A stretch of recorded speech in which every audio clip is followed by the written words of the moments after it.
নমস্কাৰ বন্ধুসকল, আজি মই উপস্থিত হৈছোঁ এটি ধুনীয়া ঠাইত। এয়া আপোনালোকে দেখা পাইছেই শ্বহীদ স্মাৰকত। এয়া গেটৰ বাহিৰৰ পৰিৱেশ আপোনালোকে দেখা পাইছেই নিশ্চয়। মই ভিতৰলৈ গৈ সকলোখিনি দেখুৱাবলৈ চেষ্টা কৰিম।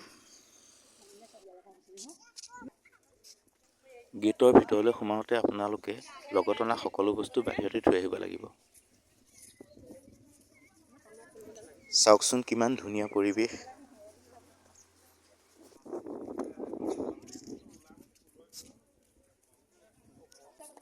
ইমান ধুনীয়াকৈ দুই কাষে সজাই থৈছে চাওকচোন ফুলেৰে।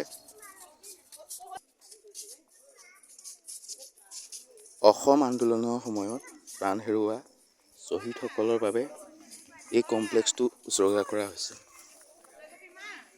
আৰু ইয়াৰ উদ্দেশ্য হৈছে ভৱিষ্যত প্ৰজন্মৰ বাবে আন্দোলনৰ স্মৃতি সজীৱ কৰি ৰখা।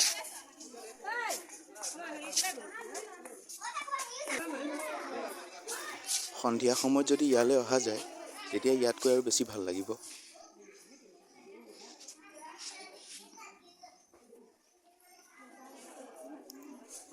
আজি আমি আহোঁতে ইয়াত অৱশ্যে টিকেটৰ কোনো ব্যৱস্থা কৰা নাই, কিন্তু পাছত হয়তো কৰিবও পাৰে।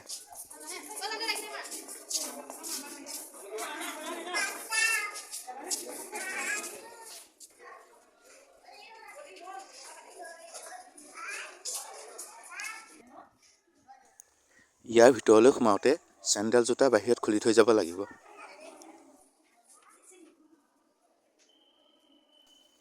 সোমাই আপোনালোকে অসমৰ মেপখন দেখা পাব।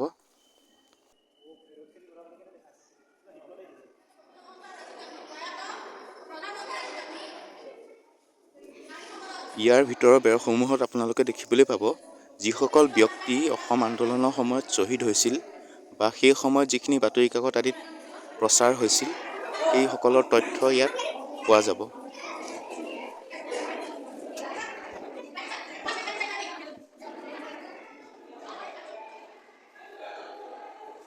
মূৰ্তি সম্পূৰ্ণ হোৱা নাই আৰু আনিব।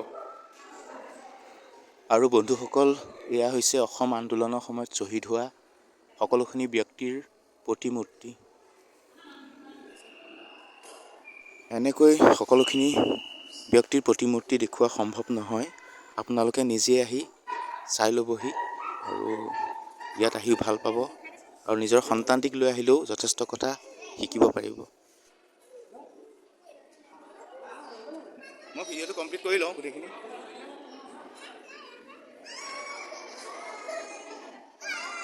এইটো হোৱা নাই চাগে সম্ভৱ।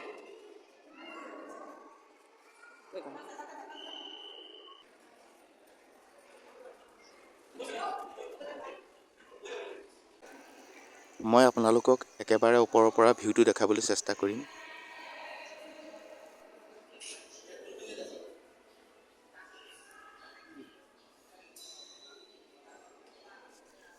ইমান সময় ভিডিঅ'টি উপভোগ কৰাৰ বাবে ধন্যবাদ জ্ঞাপন কৰিলোঁ।